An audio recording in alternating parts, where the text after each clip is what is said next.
भगवद्गीता अध्याय 1 श्लोक 7। अस्माकं तु विशिष्टाये तान्निबोध द्विजोत्तम नायका मम सैन्यस्य संज्ञार्थं तां ब्रवीमि ते। पांडवाच्या सामर्थ्यशाली योद्ध्यांची लांब लचक यादी ऐकल्यानंतर दुर्योधनाला एक मोठी जाणीव झाली। जर असेच चालू राहिले तर पांडवाची बाजूच अधिक शक्तिशाली वाटेल, म्हणून तो लगेच विषय बदलतो आणि गुरु द्रोणाकडे वळून म्हणतो, गुरुदेव, आता आमच्या बाजूचे विशेष पराक्रमी योद्धे कोण आहेत ते तरी ऐका। माझ्या सैन्याचे प्रमुख नेते कोण आहेत ते मी तुम्हाला सांगतो।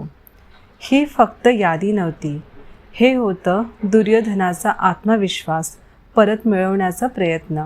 कारण मनाच्या खोलवर तो स्वतःलाच पटवून देत होता की आमची ही बाजू तितकीच सक्षम आहे। आणि आता खरी गोष्ट सुरू होते। दुर्योधन आपल्या सैन्याची यादी देत नाही, तो आपल्या मनाची भीती लपवत आहे।